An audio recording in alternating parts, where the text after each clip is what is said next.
بسم اللہ الرحمن الرحیم۔ بھلا تمہارے پاس ابراہیم کے معزز مہمانوں کی خبر پہنچی ہے؟ جب بھی ان کے پاس آئے تو سلام کہا۔ انہوں نے بھی جواب میں سلام کہا۔ دیکھا تو ایسے لوگ کی نہ جان نہ پہچان، تو اپنے گھر جا کر ایک بھنا ہوا موٹا بچڑا لائے اور کھانے کے لیے ان کے آگے رکھ دیا۔ کہنے لگے کہ آپ کھاتے کیوں نہیں؟ اور دل میں ان سے خوف معلوم کیا۔ انہوں نے کہا کہ خوف نہ کیجیے، اور ان کو ایک دانشمند سوجھ بوجھ والے لڑکے کی خوشخبری بھی سنائی۔ تو ابراہیم کی بیوی چلاتی آئی اور اپنا منہ پیٹ کر کہنے لگی کہ اے ایک تو بڑھیا اور دوسرے بانجھ۔ انہوں نے کہا، ہاں، تمہارے پروردگار نے یوں ہی فرمایا ہے، وہ بے شک حکمت والا اور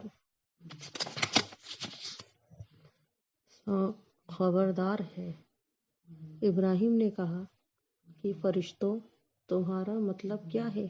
انہوں نے کہا کہ ہم گنہگاروں کی طرف بھیجے گئے ہیں تاکہ ان پر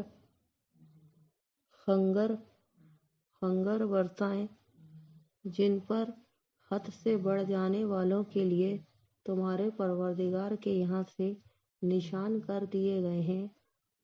تو وہاں جتنے مومن تھے ان کو ہم نے نکال لیا، اور اس میں ایک گھر کے سوا مسلمانوں کا کوئی گھر نہ پایا۔ اور جو لوگ دردناک عذاب سے ڈرتے ہیں ان کے لیے وہاں نشانی چھوڑ دی۔ اور موسیٰ کے حال میں بھی نشانی ہے، جب ہم نے ان کو فرعون کی طرح کھلا ہوا معجزہ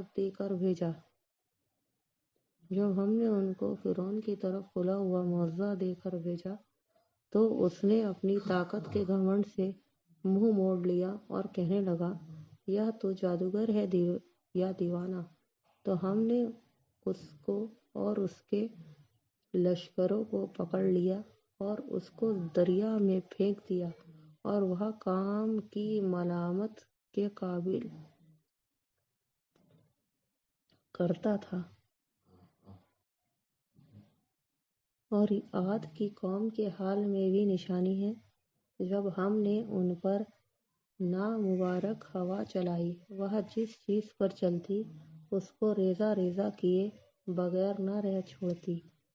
اور قوم سمود کے حال میں بھی نشانی ہے، جب ان سے کہا گیا کہ ایک وقت تک فائدہ اٹھا لو، تو انہوں نے اپنے پروردگار کے حکم سے سرکشی کی، سو ان کو قڑک نے آ پکڑا اور وہ دیکھ رہے تھے۔ پھر وہ نہ تو اٹھنے کی طاقت رکھتے تھے اور نہ مقابلہ کر سکتے تھے۔ اور اس سے پہلے ہم نوح کی قوم کو ہلاک کر چکے تھے، بے شک وہ نافرمان لوگ تھے۔